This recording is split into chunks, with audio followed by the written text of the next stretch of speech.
Sobre ese punto me llama poderosamente la atención. Uno pensaría que cuando hay generación de empleo y hay una supuesta mejora en, en el aspecto económico, la inflación se haya disparado tanto en Estados Unidos, a tal punto que se habla mucho de que hay precios muy inflados, eh,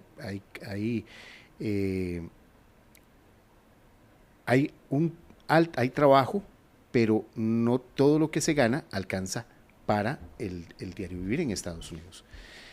Eso es la gran factura que se le cobró a los demócratas, que solo estuvieron prácticamente 4 años en el poder y que revirtieron muchas de las situaciones económicas que traía, o le dieron cierta continuidad, pero revirtieron cosas de la economía republicana. Ujú.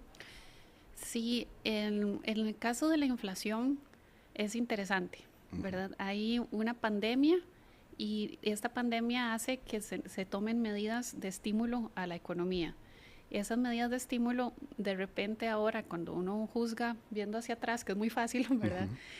Ahora lo que se dice es que estuvieron mal calibradas, eran medidas eh, muy altas, muy generosas, ¿verdad? Esos cheques que se repartieron a todas las familias, a las empresas, a las personas desempleadas, a las personas con empleo, a todo el mundo, ¿verdad? Eso se convirtió en inflación, ¿verdad? Que hay un elemento de creación de dinero que eventualmente se traduce en una inflación, ¿verdad? Al final uno no puede hacer trampa.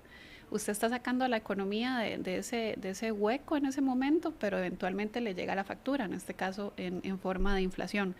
Pero recordemos que también hubo una invasión de Rusia a Ucrania, ¿verdad? En el 2022, y esta inflación que provoca esa invasión es una inflación bastante molesta porque es en materias primas, es en granos, es en arroz, es en fertilizantes, es en las cosas que necesito para darle de comer al ganado, del cual después saco la carne, ¿verdad? Entonces se empezó a meter realmente donde le duele a todo el mundo. Entonces tengo una parte provocada por este conflicto geopolítico y tengo adicionalmente una dosis de repente muy fuerte de estímulo monetario que hizo Estados Unidos con su Reserva Federal, y eso pues fueron el caldo de cultivo para la inflación, ¿verdad? Entonces, ciertamente, después dice, bueno, tengo inflación, ahora hay que subir las tasas de interés, y bueno, todos lo sentimos, ¿verdad? Porque Estados Unidos sube las tasas de interés y en Costa Rica nos las suben también a un 9% a nosotros en colones.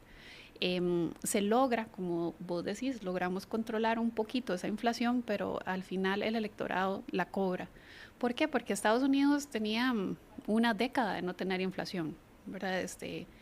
Tener inflación, que los salarios no alcancen, ir al supermercado y pagar 10, 15, $50 de más es algo que no estaba desde hace rato en el cassette de ellos, y hubo pues mucha, o hay todavía mucha molestia.